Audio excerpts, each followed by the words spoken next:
Le Paris Saint-Germain revient donc sur le devant de la scène et il sera face à 35 adversaires, lui auréolé de sa double couronne, un doublé que de rares clubs européens ont réalisé, hein, il faut le dire. Est-ce qu'ils feront le triplé cette année, chose encore plus rare? Alors question simple, on va commencer par vous Philippe Doucet. Qui pour être un concurrent du Paris Saint-Germain cette saison selon vous? Ben, il y en a très peu.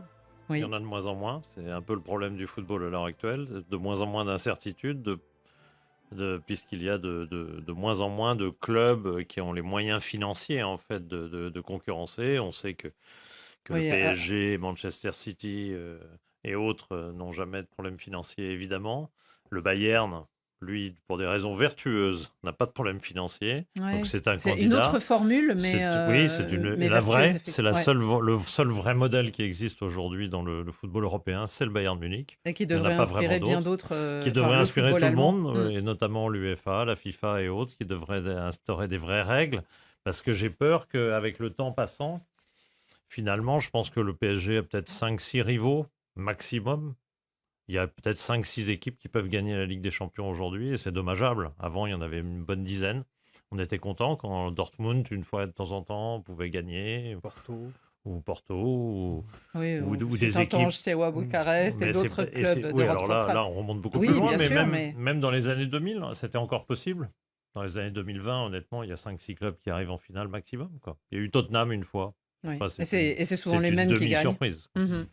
Donc, qui Bah, voyez-vous parmi ce petit cercle restreint, vous diriez Comme d'habitude, Bayern, Real et quelques Anglais.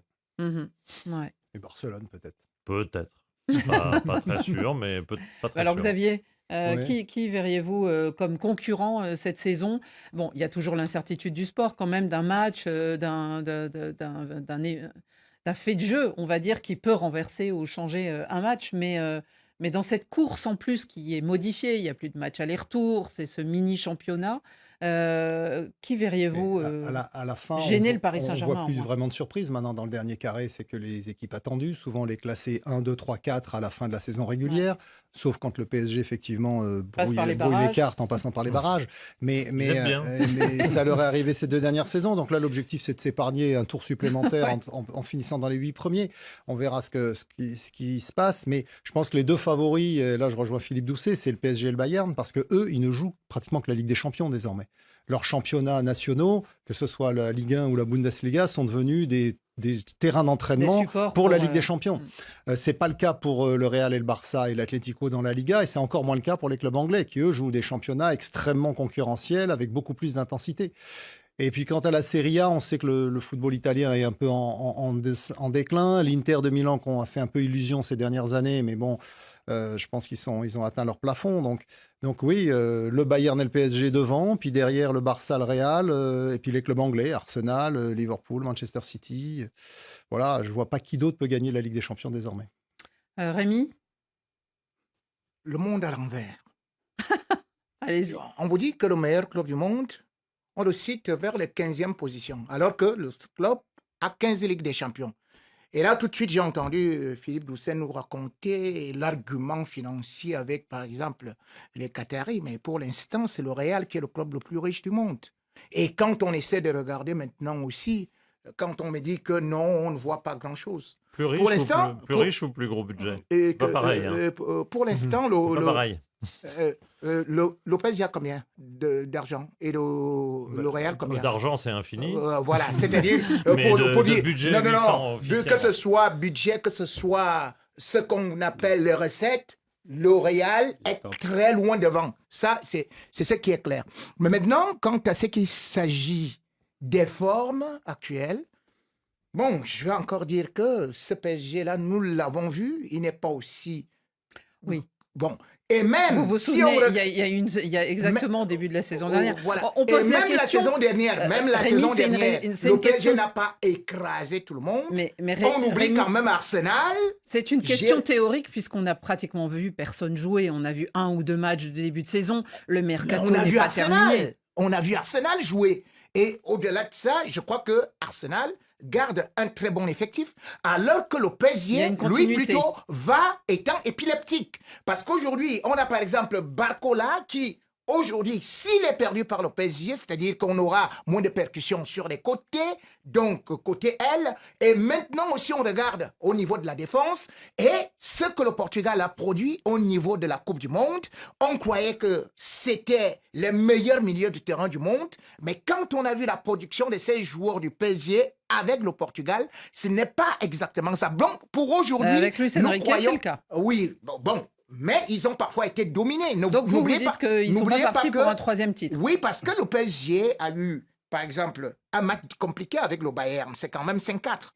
Bon, et si on parle Oui, mais c'est aujourd'hui, plus les mêmes équipes. Ça, voilà, c'est sûr. le Bayern, lui, il a gardé cette Certains sont ossature, dans la alors continuité. qu'aujourd'hui, vous avez Ousmane Dembélé qui sera de plus en plus blessé, qui d'ailleurs est ménagé. Vous avez peut-être un avant-centre qui pourra arriver là. Mais bon, tiens, on attend. Manu, vous, qui verriez-vous comme possible Ah, successeur Un sur le club trône espagnol, européen? peut-être. Non, mais je crois qu'on est tous d'accord. Les PSG, pour moi, c'est les favoris. Ils gardent plus ou moins les mêmes effectifs. Oui, c'est vrai, Barcola, il part, mais quand même, Ferran Torres, il est déjà arrivé, il a un bon impact. Mika Götze.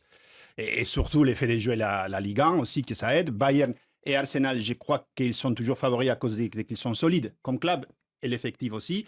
Et puis, Oui, je et mettrais puis il y a une le- certaine continuité quand même Voilà, dans ces effectifs. ça C'est peut-être continue, ça. s'appuie sur le travail des dernières saisons. Et puis Madrid et Barcelone, différentes raisons. Je crois que le Real Madrid a un effectif beaucoup plus étoffé, qui est mis surtout la défense. On avoue que Konaté, il a commencé très bien. Donc, c'est une meilleure défense, donc une meilleure équipe. Et Barcelone, on continue à avoir l'évolution de l'équipe. Est-ce que Julian Alvarez va arriver ou pas? On verra. Ils sont encore des trucs à améliorer, peut-être faire signer ou faire arriver un défenseur. Mais c'est aussi une évolution de l'équipe. C'est Hansi Flick qui travaille très très bien depuis plusieurs saisons. Et du coup, ça peut qu'améliorer. Donc, je ne vois pas qu'ils vont vers l'arrière. Donc, pour moi, ce sont ces 4 équipes qui sont les gros rivaux pour les PSG. Xavier, vous parliez de la Serie A en disant, bon, ça devient compliqué, l'Inter peut-être dans une phase autre actuellement. Nous, on pensait à la Roma peut-être, parce que la Roma, avec Gasperini, on se souvient, Gasperini avec la DA, ils avaient quand même été très intéressants et on a l'impression qu'il arrive à reproduire un peu tout cela avec un effectif Alors, de la Roma qui s'est enrichi. Oui, c'est vrai que ce qu'il avait fait à l'Atalanta était remarquable. Et il essaye de faire la même chose à la Roma, ce qui n'est pas évident parce que c'est un club où il y a une énorme pression populaire. Pour le moment, ça se passe plutôt bien, mais il n'a pas encore beaucoup de références au niveau européen. L'Atalanta, ils ne sont pas arrivés jusqu'en quart ou en demi-finale de la Ligue des Champions, comme ça. Et puis ensuite en finale de la Ligue Europa. L'année suivante, quand ils ont battu Leverkusen, Ouais. ils ne sont pas arrivés Qu'il par avait hasard. remporté. C'était le résultat d'un travail. Je crois qu'il est resté 7 ans sur le banc de l'Atalanta. Là, c'est sa 2e saison. Donc c'est bien, mais en faire un candidat à la challenger, victoire non. en Ligue des Champions, j'ai des doutes. C'est une équipe plutôt pour gêner Un les animateur. favoris plutôt que pour avoir des options au titre. Mhm. C'est une équipe qui peut gêner L'animateur. Arsenal, qui peut gêner. Mm. Ils jouent très bien, mais pas pour aller si loin. Et Philippe, dans les petits poussés, comme on dit, ou ceux qui arrivent à se qualifier et finalement faire partie de la fête, on se souvient de Bodo Glimt qui, ces derniers temps, nous avait surpris et agréablement. Est-ce que là, il y a parmi ces équipes plutôt du chapeau 4, comme on dit, ou en tout cas qui arrivent là, heureuses de profiter de la compétition, mais qui peuvent aussi embêter des grands? Est-ce que vous en voyez un particulièrement Bon, on va surveiller Bodo Glimt, Oui, évidemment. On va justement. surveiller Shabab, parce que c'est vraiment le petit nouveau inattendu. qui arrivent d'Azerbaïdjan? Et donc, ce de sera Bakou. l'animation du premier tour, ce sera eux. Ce Mhm. sera les clubs où on se dit, tiens, ça peut être sympa s'ils arrivent à accrocher le barrage ou autre. Mais pour le Oui, pour parce le qu'on se souvient de suspense- Brest qui avait quand même Oui, fait tout à les fait. beaux jours de la phase de la Ligue, même Oui, oui, si, oui, oui. évidemment... Oui, puis on surveille. Là, il y aura des petites animations. Il y a toujours des petites animations parmi les équipes un peu reculées de chaque championnat. Manchester United sera une des attractions, Mhm. finalement, parce qu'on se dira, est-ce qu'ils vont... on va pas dire que c'est un petit, hein, c'est un très gros budget. Bon, mais c'est devenu un petit de l'Europe. Bah oui. Ils sont reviennent en nulle Ligue des part. Champions, effectivement. Ils Manchester sont United. nulle part depuis de nombreuses années, et notamment en Ligue des Champions. Donc là, ils vont tâter de cette nouvelle formule. On va guetter un peu s'ils passent. Mhm. S'ils se qualifient, on va regarder si Stuttgart, ce genre d'équipe progresse. Parce que les gros, finalement, à part quelques gros matchs, l'année dernière, il y avait eu un Arsenal-Bayern remarquable. Voilà, il y a quelques gros matchs qui font un peu l'attraction. C'est joli, mais on sait tous que tous les gros vont se qualifier. On Mhm. sait d'avance. Rémi, Vous parliez tout à l'heure de Yaya Touré. Alors évidemment, on Ah va bah pas le voilà, mettre une attraction. comme concurrent direct du Paris Saint-Germain, pas cette saison déjà, mais quand même, arriver justement l'équipe de Yaya Touré. Elle était là il y a deux saisons, elle avait terminé 35e, donc la mission, on en riait un petit peu hier, c'est de faire mieux que 35e, mais en tout cas, c'est une équipe qui, elle aussi, peut-être pourrait un peu déranger les autres. Oui, surtout. Il a un savoir-faire, hein, Yaya Touré. Pour arriver là, il y a eu plusieurs matchs. Hein. Mhm. Et Les barrages, les matchs, surtout. c'est Trois compliqué. tours, je crois. Hein. Oui, 3 tours. Mhm. 3 ou 4 tours. Même. Oui, Je crois que c'est donc. 3. Je me demande s'ils n'ont Et, pas fait et- 8 et- matchs. non et du Il me coup, semble. je crois qu'il est déjà à son 9e match. Ah oui. Oui, C'est donc, et quand on essaie de regarder quand même l'évolution de cette équipe, on se dit ça peut être un Bodo Glimt, hein, comme donc tu en parlais. Ouais, ouais. Bodo Glimt, c'est comme ça qu'ils avaient éliminé l'Inter. Hein.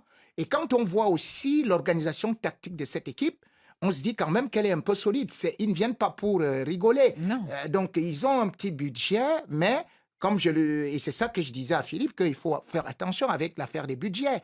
Parce que je me souviens l'année dernière, quand Lille battait le Real Madrid, ce n'était pas comparable par rapport au budget. Bah oui. Donc, il y a un mais- proverbe africain qui Bah, dit d'ailleurs heureusement, que heureusement. Mais Lille, on Lille- envoie. Ce n'est pas parce que le chien a un collier en or qu'il attrape le gibier.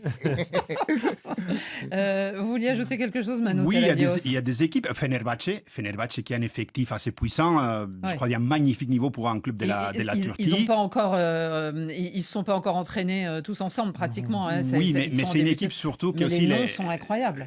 C'est un 11 titulaire Ils ont des reconnaissable pour tous les supporters. Il y a des Et noms. je crois qu'avec eux aussi l'effet des noms, l'enfer turc, ça veut dire vraiment quelque chose. Et À moi, je Istanbul. pense beaucoup aussi à Como. Como, évidemment, je ne crois pas qu'ils Comme. vont arriver Ouais. très, L'équipe très de loin. Com Mais c'est d'Italie. une équipe qui joue très bien. Et c'est une équipe qui Entraînée vraiment. par Fabregas, exactement. disons-le. C'est une équipe que pour les supporters de foot qui regardent les matchs, ça peut apporter quelque chose, vraiment nous faire vivre des soirées intéressantes et s'amuser devant l'écran ou au stade. Et je crois que c'est aussi une équipe à suivre cette saison. Ils vont jouer 2 fois contre des clubs français d'ailleurs, Mhm. lors de cette phase de Oui. ligue. Ouais, Et ouais. c'est vrai que ça va être. Moi, je les ai un peu suivis la Il y a saison contre le dernière. Paris Saint-Germain. C'est Et- Lille ou Lens, un des deux, un des oui, deux autres. un des deux, ça m'échappe. Et donc, ils ont, Lille. ils ont effectivement une identité de jeu très intéressante. Maintenant, c'est aussi beaucoup de joueurs agrégés au fil des opportunités parce qu'ils ont effectivement des moyens financiers intéressants. Mais ils ont un Qui- problème parce qu'ils ne sont pas assez d'Italiens. Oh, il n'y en a pour pas. jouer. Dans l'équipe type, il n'y en Parce a qu'il pas. faut un minimum pour la Ouais. Ligue des Champions. Ils Ouais. sont en train de Et oui. chercher des joueurs prêtés à la dernière minute pour pouvoir avoir Pour compléter l'effectif. la feuille de Ouais. Les Non, 2025. Tel quel, tel quel. Ouais. Il y a un joueur de Milan qui est arrivé comme ça, à la dernière minute, simplement parce qu'il est italien, prêté. Et il y a Ouais, Cacré qui joue quand même dans cette équipe aussi. Oui, il y a des Un Français, le gardien aussi est français. Non, Mhm. mais c'est effectivement une bonne chose d'ailleurs de réglementation FIFA, c'est que vous êtes obligé d'avoir 8 joueurs formés dans le pays Mhm. et 4 formés dans le club. Effectivement, Com est revenu en Serie A il y a 2 ans. Ils Ils ont sont qualifiés directement d'ailleurs. une progression express vers la Ligue des Champions et ils n'ont pas du tout les structures effectivement pour sortir des jeunes comme la plupart des autres grands clubs européens. Bon, en tout cas, le menu est ardu. 144 matchs. Vous allez tous les regarder, Philippe Pas du Doucet. tout. Je le sais déjà. Non, non, pas du tout. Je vous connais. Je sélectionne. Mais bon, voilà. Ah non, c'est Philippe. Moi, Attends, j'ai vu- c'est j'ai toi vu- qui viendras quand même Ah, nous c'est commenter fini. tous ces matchs-là. Il J'ai vu- sélectionne. J'ai Alors, vu un c'est très fini ce bon temps-là, maintenant, depuis qu'Infantino est passé dans le football. j'ai vu un très bon barrage entre passe à autre Linz et chose. le Celtic Glasgow. Mhm. Et cette équipe autrichienne dont on ne parle pas du tout, qui arrive un peu de nulle part, puisqu'ils ont Linz. oui, Lask, Linz Ask, ils ont Linz. piqué le titre au Red Bull Salzbourg qu'il avait depuis des années.